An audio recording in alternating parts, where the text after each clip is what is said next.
दोस्तों, अगर आपको लगता है कि सोलर सिस्टम में मौजूद 8 प्लैनेट्स, हजारों मून्स और लाखों घूमते एस्ट्रॉइड्स सिर्फ पत्थर के टुकड़े हैं और उनकी कोई सैड स्टोरी नहीं हो सकती, तो मिलिए प्लूटो से, एक ऐसा जहां जो कभी हमारी फैमिली का हिस्सा था, पर आज एक अकेला मुसाफिर बनकर सोलर सिस्टम के अंधेरे कोने में खड़ा है। एक वक्त था जब हम स्कूल की किताबों में प्लूटो का नाम 9 ग्रहों की लिस्ट में पढ़ते थे, पर आखिर ऐसा क्या हुआ कि 76 साल तक प्लैनेट रहने के बाद इसे ग्रहों की लिस्ट से बेदखल कर दिया गया। प्लूटो सिर्फ एक रिजेक्टेड प्लैनेट नहीं है, ये एक रहस्यमय दुनिया है जहां बर्फ के पहाड़, नीला आसमान और एक दिल है जो करोड़ों सालों से धड़क रहा है। तो चलिए जानते हैं प्लूटो की इस विवादास्पद दुनिया की पूरी कहानी। प्लूटो की कहानी किसी फिल्म की तरह है जहां एक छोटी सी गलती ने एक नई दुनिया से रूबरू करवा दिया।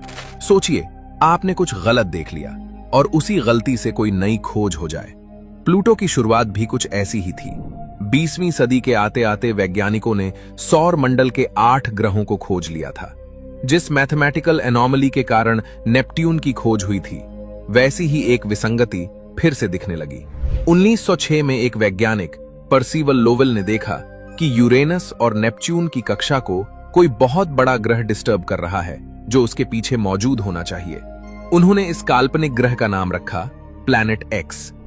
अब बारी थी इस प्लैनेट एक्स को दूरबीन से ढूंढने की। लोवेल ने अपनी खुद की ऑब्जर्वेटरी से इसकी खोज का अभियान चलाया। उन्होंने अपने अगले 10 साल इसकी खोज में लगा दिए और फिर 1916 में वो दिन आया जहां सेरिब्रल हेमरेज यानी ब्रेन स्ट्रोक की वजह से पर्सिवल लोवेल की डेथ हो जाती है।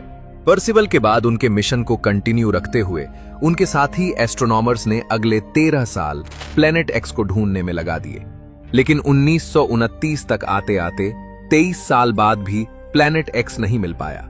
इस समय एंट्री होती है एक यंग एस्ट्रोनॉमर क्लाइड टॉम्बाउ की, जो इस कहानी को एक नया मोड़ देने वाले थे। क्लाइड ने अगले 1 साल तक लगातार नाइट स्काई को ऑब्जर्व करना शुरू किया ताकि वो प्लैनेट एक्स को ढूंढ ले। इसके लिए क्लाइड ने कोशिश की उन्हें कोई एक ऐसा ऑब्जेक्ट मिल जाए जो मूव कर रहा हो। अगर कोई ऑब्जेक्ट हमें नाइट स्काई में मूव करता दिखे, इसका मतलब वो कोई स्टार नहीं बल्कि एक प्लैनेट है, क्योंकि स्टार काफी ज्यादा दूरी पर होते हैं जहां से उनकी मूवमेंट कम समय में ऑब्जर्व नहीं हो पाती, जबकि प्लैनेट के ऑर्बिट मूवमेंट को आसानी से ऑब्जर्व किया जा सकता है। क्लाइड ने पूरे 1 साल तक नाइट स्काई को ऑब्जर्व किया और फाइनली एक ऐसा चमकीला ऑब्जेक्ट ढूंढ लिया जो मूव कर रहा था। असल में उसने एक ही कोऑर्डिनेट पर कई हफ्तों तक अलग अलग फोटोज ली और उनमें ऑब्जर्व किया कि एक ऑब्जेक्ट है जो अपनी जगह पर फिक्स नहीं है, लगातार उसकी पोजीशन बदल रही है। फाइनली क्लाइड ने 24 साल बाद पर्सिवल लोवेल के इस प्लैनेट एक्स को खोज निकाला। दुनिया एक नए ग्रह से रूबरू होने वाली थी। अब बारी थी इसके नामकरण की। प्लूटो की खोज के साथ इसके नामकरण की कहानी भी काफी मजेदार है। 14 मार्च 1930 की सुबह एक 11 साल की बच्ची वेनेशिया बर्निए अपने दादाजी फाल्कनर मदन के साथ नाश्ता कर रही थी। दादाजी अखबार में नए प्लैनेट एक्स की खबर पढ़ रहे थे। वेनेशिया ने अपने दादाजी से यह खबर सुनकर तुरंत कहा, क्योंकि यह प्लैनेट इतना दूर, ठंडा और अंधेरे में है, तो इसका नाम अंडरवर्ल्ड के डॉन प्लूटो के नाम पर होना चाहिए। वेनेशिया को ग्रीक और रोमन माइथोलॉजी की कहानियों में काफी इंटरेस्ट था और वहीं से उसने ये नाम सजेस्ट किया। फाल्कनर मदन को वेनेशिया का सुझाया नाम काफी पसंद आया और उन्होंने तुरंत अपने एस्ट्रोनॉमर दोस्त हर्बर्ट हॉल टर्नर को ये नाम रखने का सुझाव दिया। क्योंकि अब तक सभी प्लैनेट्स के नाम माइथोलॉजिकल गॉड्स के नाम पर रखे गए थे और प्लूटो के पहले 2 अक्षर P और L पर्सिवल लोवेल के नाम के पहले अक्षर से भी मिलते जुलते थे। साथ ही ये प्लैनेट कुइपर बेल्ट के अंदर मौजूद था जहां हजारों एस्टेरॉइड्स और कॉस्मिक बॉडीज हैं। ऐसे में इसे वहां के अंडरवर्ल्ड का डॉन कहना गलत नहीं होगा। इस वजह से सभी को ये नाम काफी पसंद आया। इस तरह 1930 में 9वें ग्रह की खोज हुई और ऑफिशियली अब हमारे सौर मंडल में 9 ग्रह माने गए। अगले 76 साल तक दुनिया ने प्लूटो को अपना माना, स्कूल की किताबों में पढ़ा, नासा ने मिशन प्लान किए, बच्चों ने याद किया और फिर एक मीटिंग में सिर्फ 424 लोगों के वोट ने इसे सौर फैमिली से बाहर कर दिया। वर्ष 2006 के अगस्त महीने में प्राग शहर में इंटरनेशनल एस्ट्रोनॉमिकल यूनियन की एक मीटिंग हुई, जिसमें दुनिया भर से 2500 एस्ट्रोनॉमर ने भाग लिया था। इस मीटिंग में IAU की तरफ से साइंटिफिक डिस्कशन और वोटिंग के बाद ऑफिशियली ये डिक्लेयर किया गया कि प्लूटो को प्लैनेट की लिस्ट से बाहर किया जाता है। असल में प्लूटो की किस्मत पहले ही लिखी जा चुकी थी, क्योंकि साल 2005 में एस्ट्रोनॉमर्स ने कुइपर बेल्ट में ही एक और नए ऑब्जेक्ट एरिस को ढूंढा। ये आकार में लगभग प्लूटो जितना ही था, पर इसका मास प्लूटो से ज्यादा था। एस्ट्रोनॉमर्स के लिए ये एक समस्या थी कि इस हिसाब से तो एरिस को भी प्लैनेट की कैटेगरी में रखना चाहिए। साथ ही सौर मंडल में ऐसे और भी बहुत से ऑब्जेक्ट हैं जो प्लूटो जैसे हैं। अगर सबको प्लैनेट की कैटेगरी में रखा जाएगा तो सौर मंडल में प्लैनेट की संख्या काफी ज्यादा हो जाएगी। इससे पहले भी प्लूटो के कुछ अनयूजुअल बिहेवियर की वजह से कई वैज्ञानिक उसे प्लैनेट नहीं मानते थे। IAU की मीटिंग में वैज्ञानिकों को यह डिसाइड करना था कि एक प्लैनेट की डेफिनेशन क्या होनी चाहिए, और इसके लिए 3 मुख्य शर्तें रखी गई, जिनके अनुसार प्लैनेट वो कहलाएगा जो अपने सूरज के चारों ओर ऑर्बिट करता हो, इतना भारी हो कि अपनी ग्रेविटी से लगभग गोल हो जाए। तीसरी और सबसे मुख्य शर्त की उसने अपना नेबरहुड क्लियर किया हो, यानी अपने इलाके का बॉस हो। अब प्लूटो पहली 2 शर्त पर खरा उतरता है। वो सूरज के चारों ओर घूमता है, उसका गुरुत्व बल इतना है कि वो पूरी तरह गोल है, लेकिन प्लूटो तीसरी शर्त में फेल हो जाता है। कई लोग तीसरी शर्त समझने में कंफ्यूज हो जाते हैं। असल में तीसरी शर्त के अनुसार किसी प्लैनेट को गुरुत्वीय तौर पर इतना मजबूत होना जरूरी है कि वह अपने आसपास के एरिया को साफ रखे, मतलब अपने इलाके में किसी दूसरी बॉडी को न आने दे या फिर उसे खुद में संभाले।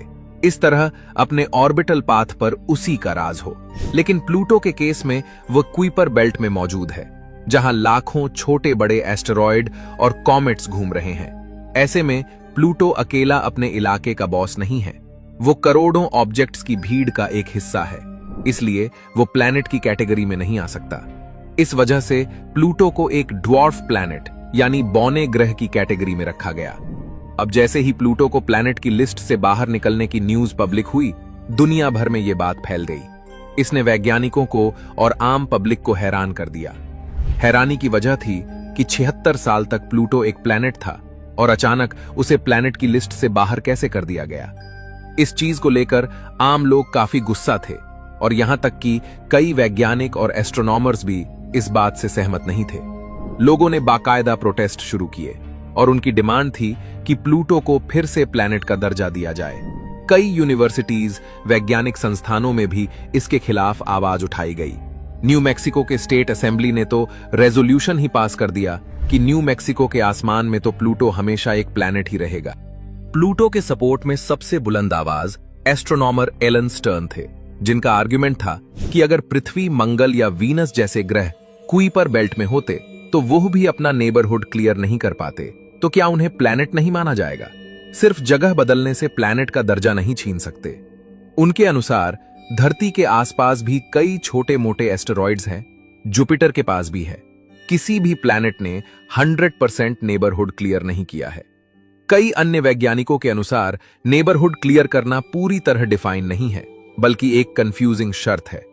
अब समस्या यह थी कि अगर प्लूटो को प्लैनेट मान लेंगे, तब एरिस और उसके जैसे कई अन्य ऑब्जेक्ट्स को भी प्लैनेट मानना पड़ेगा, और प्लैनेट्स की संख्या काफी ज्यादा हो जाएगी।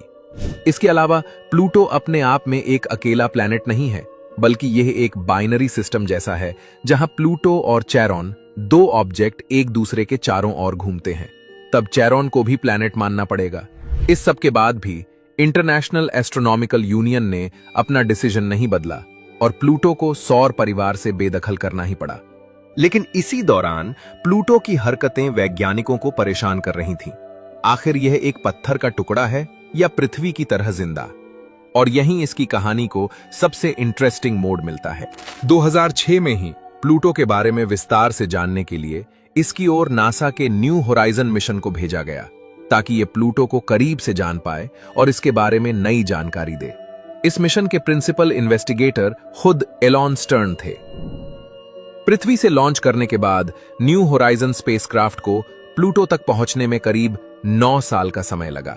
2015 में यह प्लूटो के करीब पहुंचा, इसने पहली बार प्लूटो की सबसे करीबी और हाई क्वालिटी तस्वीरें भेजी, जो प्लूटो की अद्भुत दुनिया का एक नजारा पेश करती है। जिस प्लूटो को दुनिया ने रिजेक्ट किया था, उसने कुछ ऐसी तस्वीरें भेजी जिसमें एक दिल की शेप बनी हुई दिखाई दी। प्लूटो की यह तस्वीर दुनिया भर में चर्चा का हिस्सा बनी। अब इसने प्लूटो के प्लैनेट होने की बहस को फिर से आग दे दी। लोगों ने सोशल मीडिया पर रिएक्ट किया कि भले ही तुम प्लूटो को प्लैनेट मानो या ना मानो, प्लूटो को इस बात से कोई फर्क नहीं पड़ता, उसका दिल बहुत बड़ा है।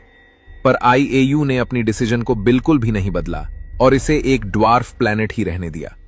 लेकिन विवाद से परे देखें तो प्लूटो की असली दुनिया भी कम दिलचस्प नहीं है। शुरुआत में प्लूटो को हमारी पृथ्वी जितना ही बड़ा प्लैनेट कंसीडर किया जा रहा था, लेकिन जैसे जैसे प्लूटो को स्टडी किया गया तो यह पता चला कि प्लूटो तो हमारे चांद से भी छोटा है। प्लूटो की साइज इतनी है कि इसके जैसे 6 ऑब्जेक्ट पृथ्वी के डायमीटर पर रखे जा सकते हैं। यह इतना छोटा है कि अगर पूरी धरती में प्लूटो जैसे प्लैनेट्स को भरा जाए तो 154 प्लूटो धरती के अंदर समा जाएंगे। प्लूटो सूरज से इतना दूर है कि जहां सूरज की रोशनी धरती तक 8 मिनट में पहुंचती है, वहीं प्लूटो तक पहुंचने में इसे 5.5 घंटे लगते हैं। इस दुनिया पर सूरज की लाइट 1% से भी कम पहुंचती है। इसका आसमान ब्लूइश दिखाई देगा। अगर बात करें ठंड की, तो प्लूटो सौर मंडल के सभी प्लैनेट से काफी ज्यादा ठंडा है, यानी -233 डिग्री सेंटीग्रेड। यहां पर पानी इंस्टेंटली बर्फ में बदल जाएगा। प्लूटो पर एक साल धरती के 248 सालों के बराबर है, यानी 90,507 दिन। यहां के एक साल में हमारी 5 से 6 जनरेशन बीत जाएगी। अगर आपका जन्म प्लूटो पर होता तो आपका बर्थडे धरती के 248 साल बाद आता, लेकिन तब तक आप मर चुके होते। प्लूटो की कुछ हरकतें मनमौजी है। पहली तो प्लूटो का ऑर्बिट काफी ज्यादा एलिप्टिकल है। इस वजह से कई बार प्लूटो अपने ऑर्बिट में नेपच्यून से आगे आकर 8वें प्लैनेट की पोजीशन ले लेता है। दूसरी, प्लूटो वीनस और नेपच्यून की तरह क्लॉकवाइज रोटेट करता है, जबकि बाकी ग्रहों का मूवमेंट एंटी क्लॉकवाइज है। प्लूटो भले ही साइज में काफी छोटा हो, लेकिन इसके पास अपने 5 चांद है। इनका नाम है निक्स, स्टिक्स, हाइड्रा, कर्बेरोस और चैरॉन। इनमें से चैरॉन काफी बड़ा है। प्लूटो की असली मनमानी तो अब शुरू होती है। प्लूटो के बारे में बहुत कम लोग जानते हैं कि करोन और प्लूटो दोनों किसी ट्विन प्लैनेट की तरह एक दूसरे के चारों ओर घूमते हैं। पर मजे की बात यह है कि ये दोनों एक दूसरे से टाइडली लॉक्ड हैं। यानी अगर प्लूटो पे खड़े होकर चैरोन को देखा जाए तो हमेशा एक ही सरफेस दिखेगी, और चैरोन पर खड़े होने पर प्लूटो की भी हमेशा एक ही साइड दिखाई देगी। सौर मंडल में ऐसी टाइडल लॉकिंग और कहीं नहीं मिलती, जो इन दोनों को सबसे यूनिक बनाती है। हमारा चांद भी धरती से टाइडली लॉक्ड है, लेकिन ये टाइडल लॉकिंग एक तरफा है। अगर ये प्लूटो और चैरोन जैसी डबल लॉकिंग होती तो चांद से भी हमेशा धरती का एक ही हिस्सा दिखाई देता। चैरोन का साइज प्लूटो से हाफ है, और ये दोनों एक डबल ट्विन बॉडी की तरह एक दूसरे के चारों ओर घूमते रहते हैं। वैज्ञानिकों के अनुसार प्लूटो एक जियोलॉजिकली एक्टिव बॉडी है। इसमें आंतरिक भूगर्भीय गतिविधि चलती रहती है। प्लूटो की सतह पर बर्फीले पहाड़, विशाल मैदान और ज्वालामुखी जैसी अनोखी चीजें हैं।